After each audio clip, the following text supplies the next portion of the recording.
நம்ம எங்கே வந்திருக்கோம்? இதுதான் ஆந்திர பிரதேஷில் இருக்க ரொம்பவும் பிரபலமான லேபாக்ஷி கோயில். வீரபத்ரா லேபாக்ஷி கோயில். நீங்கள் சொன்னீங்களே தூணை அந்தரத்தர பறக்குதுன்னு, அந்த கோவிலா?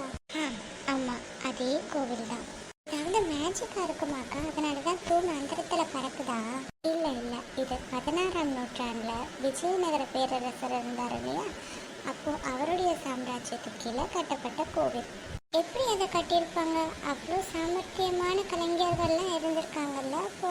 ஆமாம், இந்த தூண்கடியில் நம்ம துணியோ பேப்பரோ விட்டால் கூட அது அந்த சைடாக வருவதை பார்க்கலாம். 1800 பிரிட்டிஷ் அரசாங்கம் இங்கே இருந்தாங்கல்ல இந்தியாவில், அப்போ அவங்களுக்கும் இதே சந்தேகம் தான், எப்படி இது சாத்தியம்னு. உடனே அவங்க என்ன பண்ணியிருக்காங்க, தூணை ஆட்டி முயற்சி பண்ண ஆராய்ச்சி பண்ணி அப்படின்னு சொல்லி பார்த்துருக்காங்க. அப்போ மொத்த மண்டபமும் ஆடி இருக்கு. அதனால தான் விட்டுருக்காங்க. எல்லா வேலை மொத்த மண்டபமும் ஆடிச்சு, இல்லைன்னா அதையும் இல்லாமல் பண்ணிட்டு இருந்திருப்பாங்க. எவ்வளோ பெரிய கலைஞர்கள்லாம் இருந்திருக்காங்க பாருங்க நம்ம இந்தியாவில். ஆமாம், அது தெரியாமலே போயிருக்கோம். இல்லைன்னா கடவுளுக்கு தான் நன்றி சொல்லணும். இந்த கலைஞர் நிஜமாவே திறமைசாலி தான். அவருக்கே ஒரு போட்டி வச்சுக்கிட்டாரு போல இருக்கு. தொடும் ஆனால் தொடாமல் ஒரு தூணை நான் உருவாக்குறேன் அப்படின்னு சொல்லிட்டு அதுதான் இப்படி உருவாக்கியிருக்காரா? இல்லை, அவர் முழுசாக உருவாக்கி முடிக்கிறதுக்குள்ளேயே ராஜா வந்து பார்த்துருக்காரு. என்ன, நீ சொன்ன மாதிரி வேலை நடக்கலைன்னு கோவப்பட்டு அவருக்கு தண்டனையும் கொடுத்துட்ருக்காரு. அதனால் உருவானது தான் இந்த தூணம். அதாவது தொடங்கி வேலையை முடிக்கிறதுக்கு முன்னாடி இப்படி ஒரு பிரம்மாண்டத்தை உருவாக்கியிருக்காங்க. அப்போது அவர் நினச்சி முடிக்க வேண்டிய காரியத்தை செஞ்சுருந்தா எப்படி இருந்திருக்கும்? ஆமாம் பாரு, இதுவே ஒரு மிஸ்டீரியஸான விஷயமா இருக்குல்ல. சூப்பர்க்கா, இது என்ன ஆச்சரியம். இப்போ அடுத்து நான் காட்ட போகிறத பார்த்தா நீ பயந்தே போயிடுவேன். நான் பயந்து போயிடுவேன். வா பார்க்கலாம். என்னது இவ்வளோ பெரிய கால் தட அடையாளம்? இது நிஜமான கால் தடம்னு சொல்கிறாங்க. இந்த கால் தடமும் இந்த கோயில் பிரபலமாகறதுக்கு ஒரு முக்கிய காரணம். இந்த கால் தடம் யாருடைய கால் தடம்னு சொல்கிறாங்க? சீதாதேவியோட கால் தடம்னு கூட சொல்கிறாங்க. அப்படியா?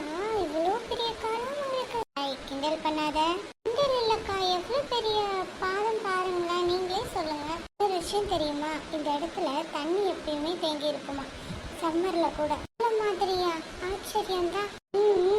இந்த விஷயங்கள் எல்லாம் எப்படி ஏன் நடந்ததுன்னு உண்மை தெரியணும்னா யாராவது சொல்லணும், தெரிஞ்சவங்க.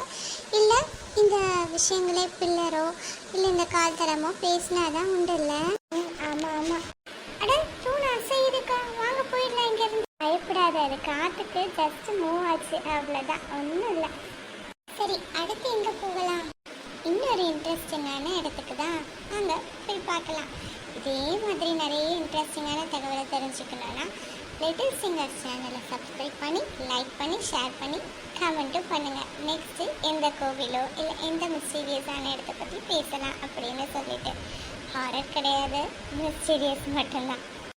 இது வரைக்கும் ஃபுல்லாக பார்த்த எல்லாருக்கும் ரொம்ப ரொம்ப நன்றிகள், வணக்கங்கள். திரும்பவும் விரைவில் சந்திப்போம்.